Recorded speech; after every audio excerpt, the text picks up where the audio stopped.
Welcome to Empowered to Grow, the podcast. I am your host, Hanan Basha, the business doctor.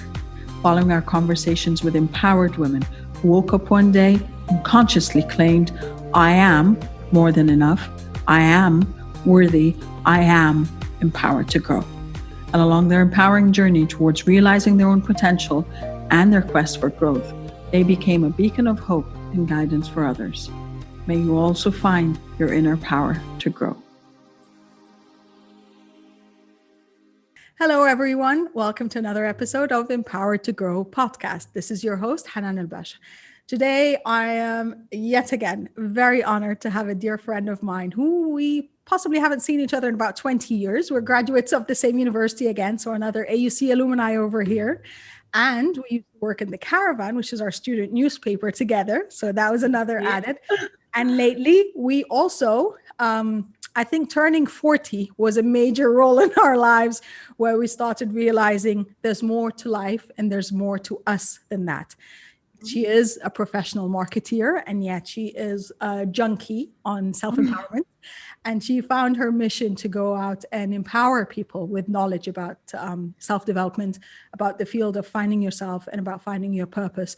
And I love the fact that she led the way in doing this in Arabic, which has given me the incentive as well, and then the aspiration to be able to do that in the same way. She loves to talk about a lot of topics. She loves to talk about the hardships. She loves to talk about her own personal struggles and how she's learned from that, talking to experts about it, and also benefiting from everything she's reading and she's learning. Today, Marian Bahader, thank you so much for being here. Thanks, Hanan, for taking the time and for thinking of including me. I want to add to your introduction, I'm not a life coach, yeah? Yes, and that also, she's always has it, and I'm not a life coach at the end. Yeah, and people come up to her always and keep saying, but could you coach us? So yeah. maybe this talk will get her certified to do that. No, I absolutely admire this field, but I know my capacity and what I can or cannot do. And I have a lot of other passions. So I just always like to clarify this.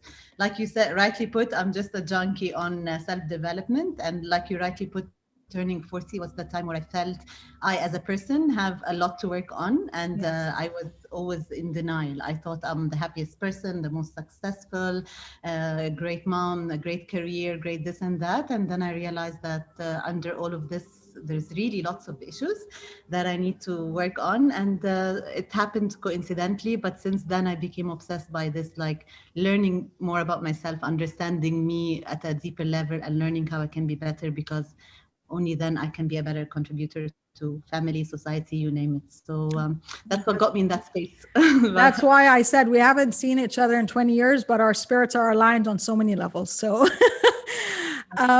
Marian, when I sent you and said, okay, I want to interview you on my podcast, Empowered to Grow, what did that title mean for you? What does this phrase mean to you?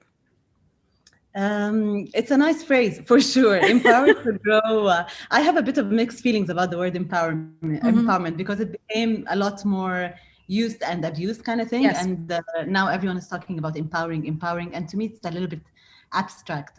But I like how you've taken it a step further with this to grow. So you're quite focused in all that you do in terms of, I think from observing you, is that you're really keen that people do see this growth mindset and like grow in an area or the other. Yes. So that's what it means to me, basically getting to know the tools and getting to be inspired to actually be unstuck, like move a bit further. That's or grow. Great. And that is in essence why I wanted to have this podcast. It was about these conversations are, we were talking before the show and you're like, I want to add value. I'm like, these are the conversations that add value, because by people mirroring what's happening in their life with us, with women talking about, everything they're going through, they get the tools, they get the inspiration to empower themselves to grow, which in essence is what I want everyone, especially women. I know men, you're there too, we love you. But for us women, I'm all about women, and I advocate for that is, when we are empowered to grow, then we empower everyone else around us to grow. It's a ripple effect in that sense. So talking of empowerment to grow, you've had your own journey of empowerment and growth on so many levels. Would you tell us a bit more about you, please, and your journey? Yeah, I mean, like you said, I started when I was 40. I had just embraced on this food addiction program. I realized that I'm a hardcore food addict, which I didn't know even exists. There's something called food addiction. Yeah. But I realized that I am completely addicted. I have been burying all my issues into food without realizing it, because I do think I'm a happy person. I'm more happier than the average person. I Yes. didn't realize that what got me to be in this state is that I was numbing my feelings with food. So Yes. every time anything upsets me, I just eat.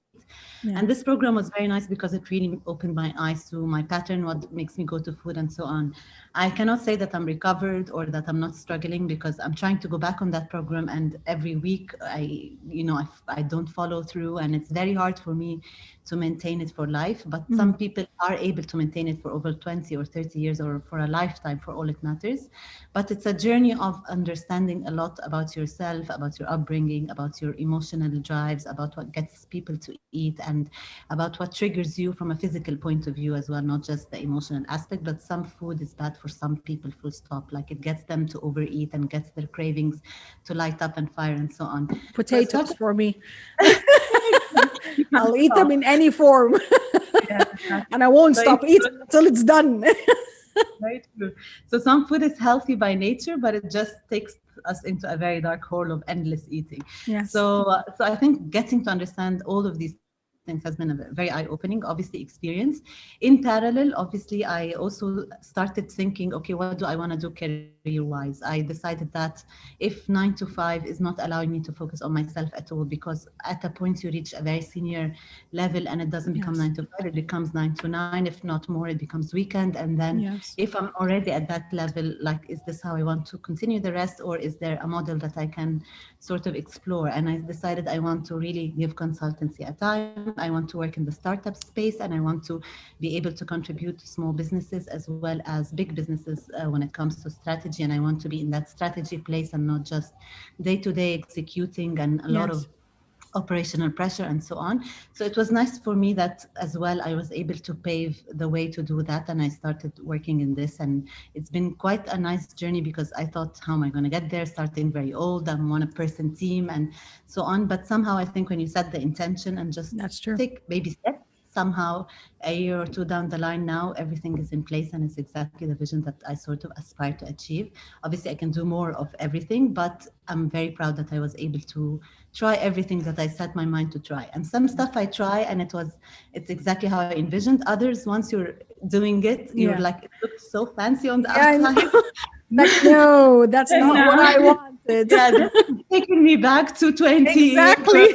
doing things that looks really nice. But in reality, it's like, okay, obviously when you're also a single person, you're like your own IT or your own HR, or your own, I don't know what, Yes. finance and so on. So you're like, okay, and it's not all rosy, but I still enjoyed it and enjoying it every day. So I haven't really no complaints on that front. And the third thing that I decided to do was that, okay, I am big on vision boards and like drawing a vision Yeah. for your life, not from an abracadabra point of view, but it's this 1 year I tried a vision board, everything on the board happened. So I was like, why am I not doing it? Exactly. No, they're amazing. I have mine there. I look at it every day, a few times a day. I just stand in front of it and I just put it all in. I'm like, this is programming for my subconscious. I'm gonna get it. Yeah, so the 1 year did it and it worked. I was like thinking, okay, I've always mentally did them. I want to do this, but the minute I put them on a board, for some reason it did happen. So then I started sort of drawing this vision board, and at the core of vision board was this like impact. And it doesn't have to be massive impact. I said, if I can help one person every day, if I Yes. can do one act of kindness a day, then it's a life worth living. And this became True. really very top of mind. And that drove me eventually to do an Arabic blog, because I thought, poor Arabic audience, they don't have any access. Back then, there was really very little Yes. videos that talk to an Arabic audience about life-changing notions in a True. simple way. And that's exactly what I felt me as a person have undergone. So there was few books that changed my life, through workshops that have helped me significantly, and so many things that just don't exist in Arabic. True. And I thought, there's a lot of gap in that space, and I really wanted to do that because they helped me so much. I know if I help one person by a video, then I'm happy to invest and do the videos and so on, because this is in line with my purpose. And then the other thing, to take things step further, is that I partnered with a group of amazing ladies, and we decided to start a charity to help really poor women of Egypt. I know there's lots of women initiatives and so on, but there's the masses are the ones in the slum areas of Egypt where just being a woman is a taboo and a disaster, That's true. and they are undergoing like really a tough life. And we wanted to help them beyond vocation, and we wanted just to clarify these notions that being a woman is a good thing. There's no shame and guilt in your gender kind of thing. You can love yourself with all, even if your lifestyle is a miserable one. And we've designed this curriculum. We're working on it now with an expert. We're putting it together. We started already the sessions, but now we got a great expert on board. I got to know her through one of the Facebook groups, actually, and she's been the best thing that happened to this program. And she's helping us really put everything in place so that eventually we have a very professional sort of program designed for these people and really making an impact. That's So amazing. I have to talk to you more about that one for sure. yeah, so And that's where I think that they are a lot, and I'm a bit torn between them, because they're almost three parallel lives with very little overlap, and I'm Yeah. not willing to let go of other. And that's when I make peace with the thought of being, maybe I'm a multi-potentialite, or maybe I am meant to do more than one thing, and that's fine for me. But you say they're parallel, but in essence they might be parallel in execution, but they all of them bring together coherence, and they all represent you. Yeah. So in essence, they're all you. It's just that Yeah. professionally, if someone looks on the outside, these don't connect, but you're connecting them. Yeah. So, and I love Yeah, your very blog. I love the name of your blog, which is محدش قال لي. No one told me so. And I love the fact that Yeah. you, from your perspective, you thought that this is, as you said, adding value to a notion that could empower people in their own lives to take the next level, to take it to what's next. Mhm. So Very true. from where you stand now, if you were to go back and impart advice on your 19-year-old self, what would you tell her? Oh, I would tell her, I need to think of this actually. Ooh, take your time. I think I had to, like, I do believe that there's a perfect time for everything. So to be very honest, I don't have regrets. Like, if there's not a job where I felt even the most demanding or least enjoyable job, I enjoyed all my jobs to start with. There was That's only great. one that wasn't as high as the other. So it's not like I left corporate because it sucked the life of me. None of that. I was quite happy always. Always had great friends. Obviously, some are more than others, but يعني obviously, and That's the last one, life. yeah, and maybe, but overall, it's not like I had anything against it. So if I were to go back, I wouldn't necessarily change things, because every skill that I acquired across my journey is coming to use. Like, all my That's true. marketing experience, I'm using it to consult now, and I'm able to do it much more because I've seen all the sides of it, being in a big corporation, or being in an agency side, or being in a small company, or being a consultant. Like, these are all the aspects of delivering The sort of. profession, yes, that's true. Right.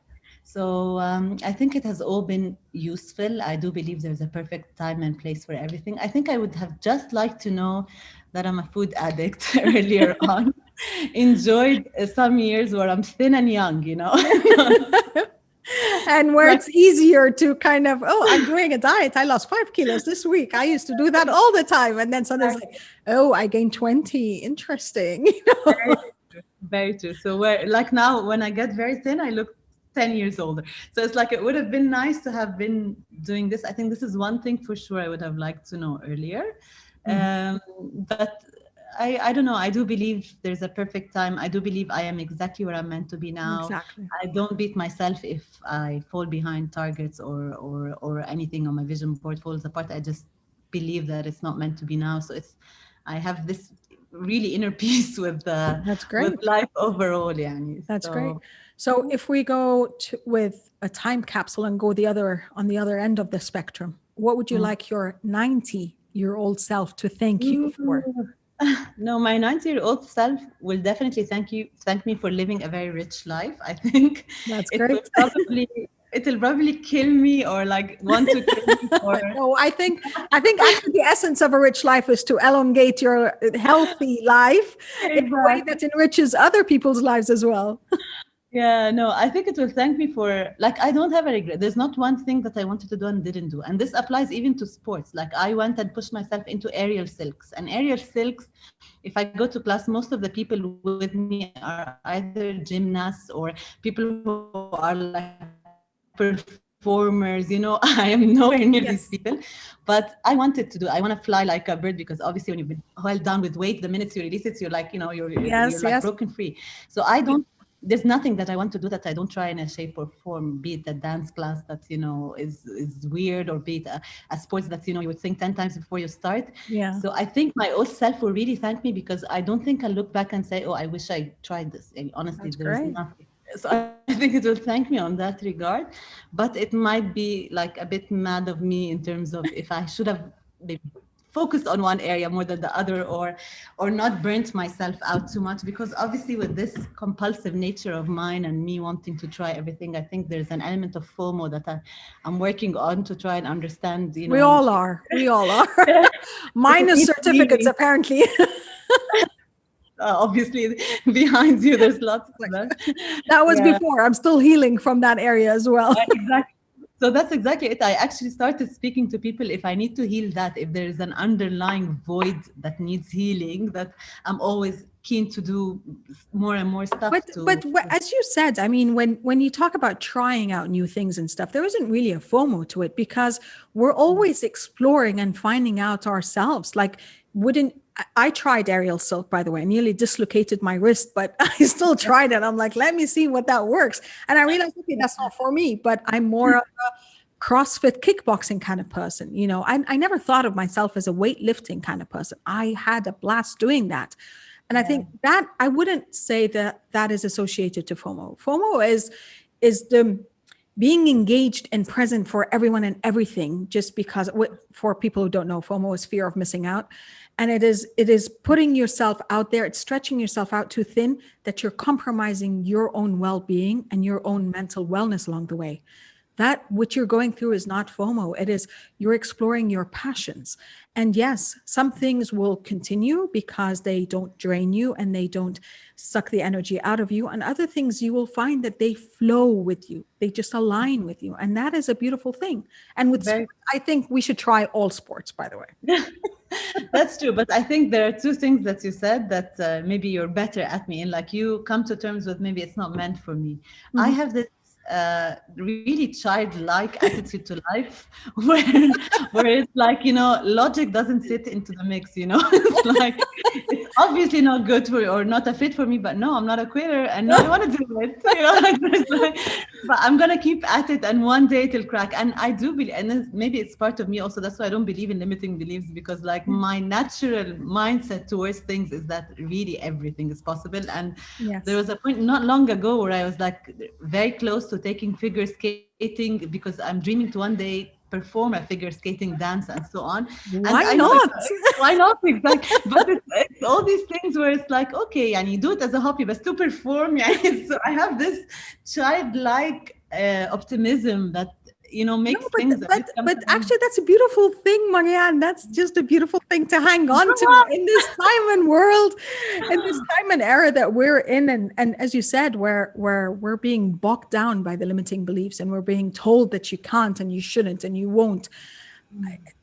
Having the belief in yourself that you can take it not only one step, you can take it 10 steps down. Well, that's not something you should heal from. You should be passing it on, infecting others with this, actually. Yeah. Yeah, thanks for that. So but yeah, but also me being there for everyone, definitely I overdo it as well. Yani, Yeah, I do compromise myself. I've learned, part of my journey was learning to prioritize myself, that's true. and that only when I'm the best that I can be, then I can be better friend, better parent, better this and Exactly. that.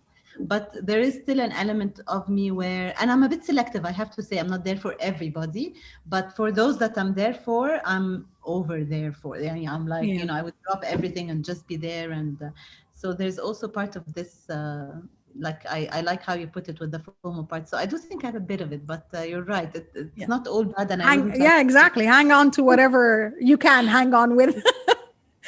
that. Well, if we want to sum this up, you're a speaker as well. You've stood on stages. So Now you're standing on a stage and you're in front of tens of thousands of women, and the speech is about being empowered to grow. What would be that lasting statement you leave them with? I would want everyone to know, which I think it's a well-known thing, but I would still like to Reinforce it for us. reinforce the thought that nothing stays forever. Like the highs will have a dip and the lows will have a spike.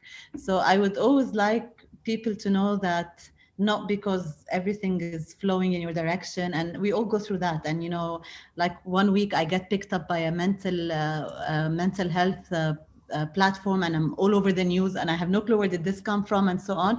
And I'm like, I'm this high, and then later I don't feel like doing anything, and I'm very low. But then I always remind myself that I can have a high even out of the blue, or even I can work towards a high, and so on. Yes. But it's very important that when you're on the high, you don't expect this to be your pattern. You don't expect that. Some people believe that after a point, khalas, they tell you, no, this person adda in Arabic, or this person has made it. And there's no such thing, because even the CEOs of the biggest, conglomerate, even presidents, eventually they step down. They have very sort of low points.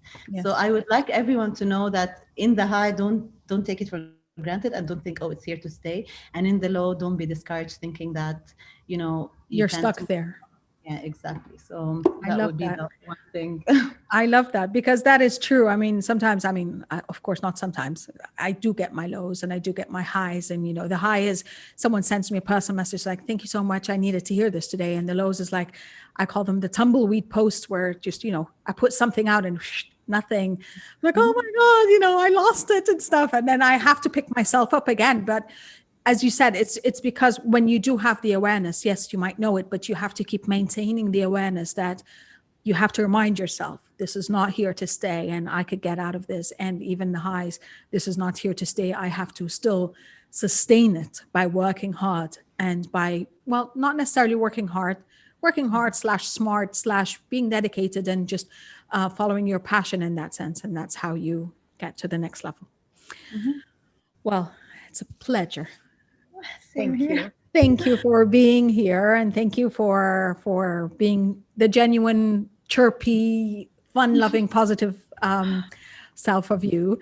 Where could our viewers find you on virtual space? In virtual space. I'll still put all the links in the notes, but I'd like you to talk about it too. Okay, so if you're an Arabic, actually, I do have a lot of English followers who follow my subtitles, and it's amazing. When I stop doing videos, they're the ones asking me, we miss your videos. And I'm like, great. I can't imagine following a video in a foreign language like these guys. But anyways, but that's an indication that you have a lot of value to add. So it's amazing. Very proud. Yeah, I am proud. So it's called Mahaddesh Ali. It's MA7ADEH. You'll put the link anyways, but there's an Arabic Facebook and an Instagram account. This is for my self-help stuff. For my marketing stuff, there's obviously my LinkedIn, and I also have an Instagram account called Purpose at Play. And personally, I'm Marian Bahader, and I'm easy to find. I think there's not a lot of people called Marian Bahader. So. Thank you so much. Thank you for giving people hope that they can do this too.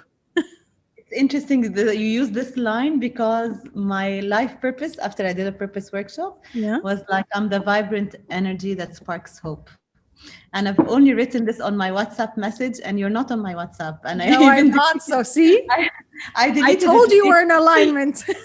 This is a little bit, you're too insightful, Yani. So I'm happy that you see my purpose, because I always question it. And that's what I do for a living now. Yeah, very, very clever.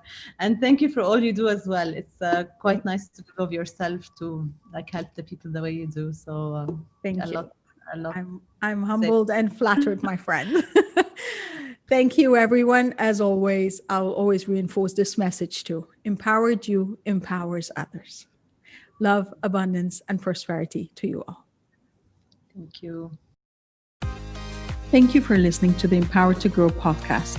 For further engagement with a tribe of empowered women, join my Facebook group, Empowered to Grow, or visit my website, www.hananalbasha.com. I'll catch you on the next episode. And until then, know that empowered you empowers others. Love, abundance, and prosperity to you all.